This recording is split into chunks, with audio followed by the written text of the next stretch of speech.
अब इसरो करेगा वो कमाल जिससे चीन हो जाएगा बेहाल। सीक्रेट तकनीक पर होगा इसरो का बवंडर मिशन।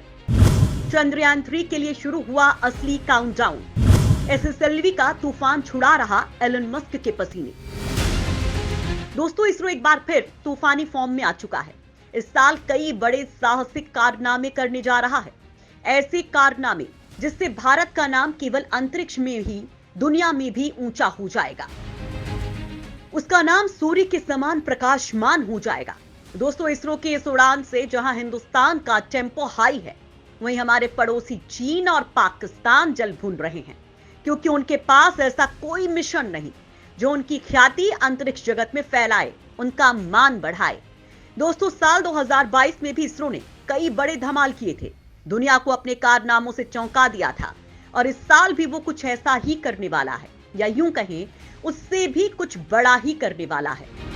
दोस्तों, यहां सवाल ये उठता है कि आखिर इसरो इस साल कौन कौन से बड़े मिशन को अंजाम देने वाला है और कैसे वो दुनिया में नाम कमाने वाला है। और इसरो ने लंबे वक्त से जिस बात को छुपाए रखा है, उसे पहली बार दुनिया के सामने रखा है कि असल में गगनयान कोरोना ही नहीं बल्कि एक और बड़े कारण से डिले है, और वो कारण सीधा सीधा रूस और अमेरिका से जुड़ा है। तो क्या इन दोनों ही देशों ने भारत को आखिरी वक्त पर दगा दे दिया है, या फिर कुछ और गणित है? क्या इसरो ने अब गगनयान मिशन के लिए अपने प्लान बी को एक्टिवेट कर दिया है, जिसकी तैयारी इसरो ने पहले से ही कर ली थी?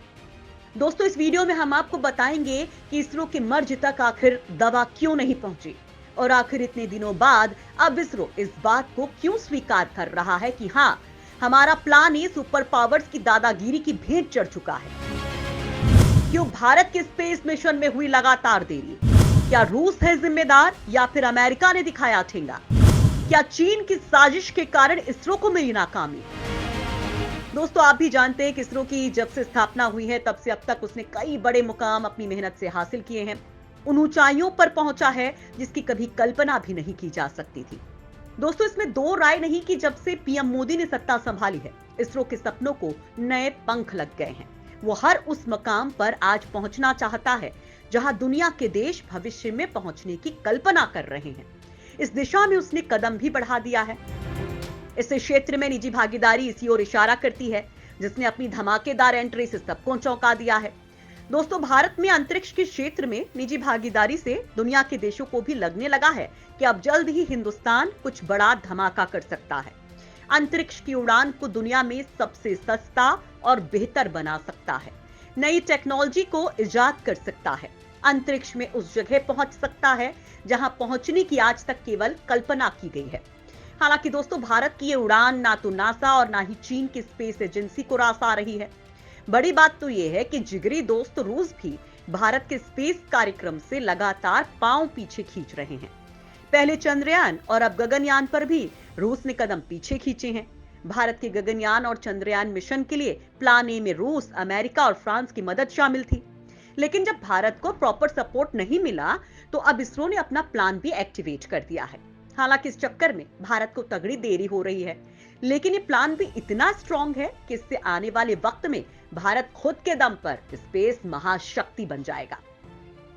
दोस्तों, आपको इसके बारे में बताते हैं, लेकिन उससे पहले आपके लिए यह जानना जरूरी है कि भारत इस साल कौन से मिशन लॉन्च करने वाला है जो नया ही भौकाल मचा सकते हैं।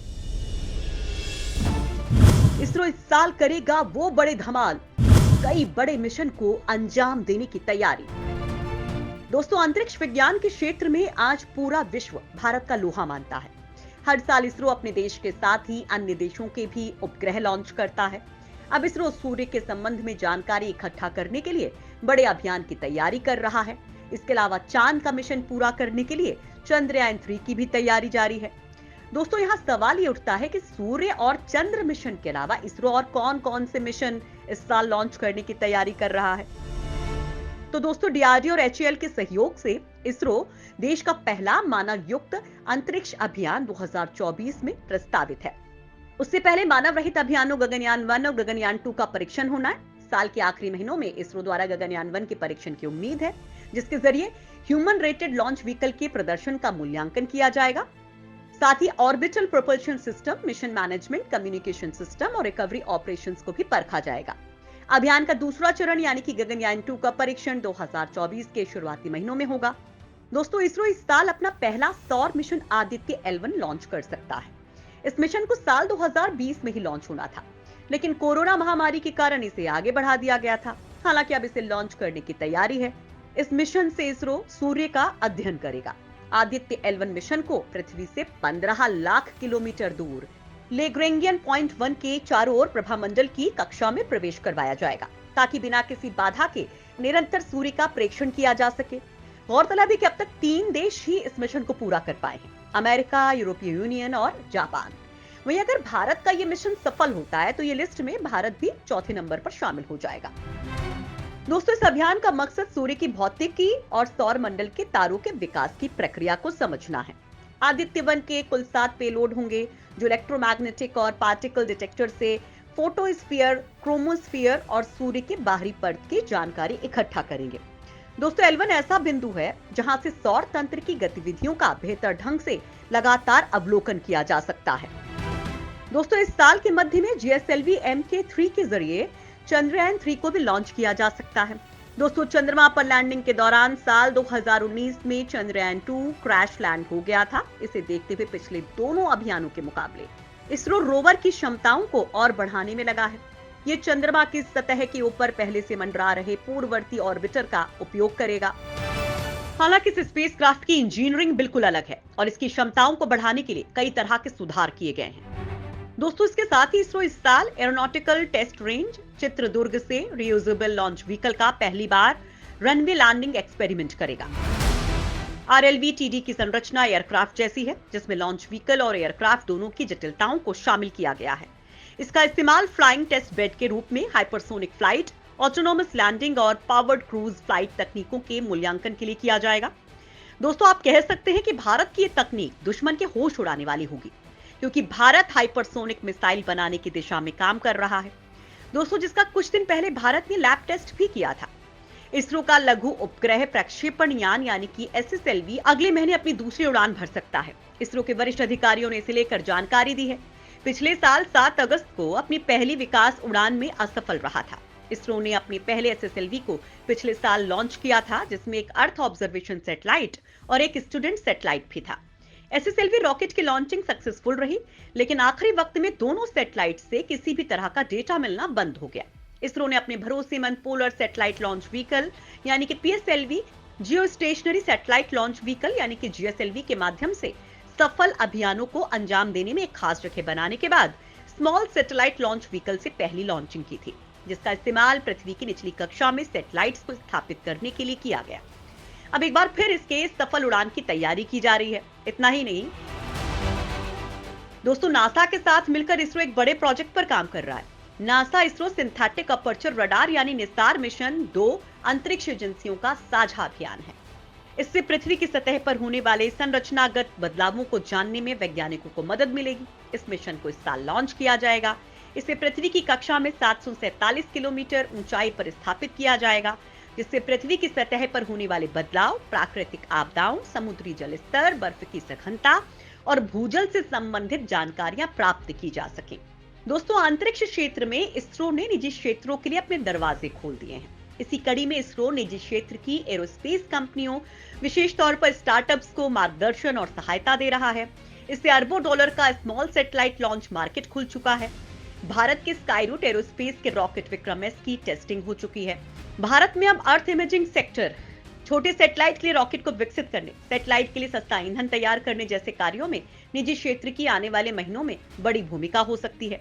यानी दोस्तों, इस साल कई बड़े मिशन लाइन में लगे हैं।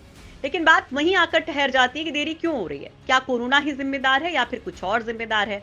तो दोस्तों, असल में ये दूसरी वजह ही ज्यादा दिख रही है, क्योंकि इसरो की कामयाबी से जलने वाली स्पेस एजेंसियां सपोर्ट देने में पीछे हट रही हैं, ठीक क्रायोजेनिक इंजन तकनीक की तरह, जिसे भारत 90 के दशक में रूस से लेने जा रहा था, लेकिन अमेरिका ने तगड़ा दबाव डालकर उसे रुकवा दिया।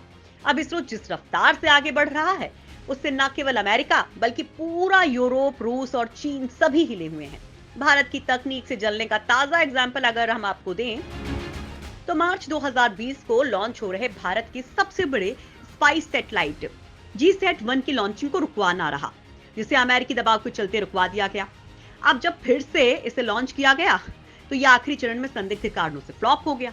इसरो के चंद्रयान 2 की लैंडिंग को लेकर भी सवाल उठे थे कि अचानक वो ऐसा क्या हुआ। हालांकि दोस्तों अब इसरो ने विदेशी तकनीक के बजाय अपनी खुद की तकनीक के दम पर आगे बढ़ने की ठानी है, जिसमें भारत तेजी से आगे बढ़ भी रहा है। अब दोस्तों इसमें दो राय नहीं कि इसरो के कदम दिन दूनी और रात चौगनी रफ्तार से बढ़ रहे हैं, जिसका नतीजा आज हमारे सामने है। आज भारत हर वो बड़ा मुकाम हासिल कर रहा है जिसे वो पाना चाहता है। सेना की मदद के लिए भी इसरो इस वक्त तेजी से काम कर रहा है। ऐसी सैटेलाइट डिजाइन कर रहा है जिससे दुश्मन की हर चाल पर हर वक्त नजर रखी जा सके, उसके हर नापाक मंसूबे को नाकाम किया जा सके। दोस्तों आपको क्या लगता है, आने वाले वक्त में इसरो भारत को किस मुकाम पर पहुंचा देगा? कमेंट करके जरूर बताएं।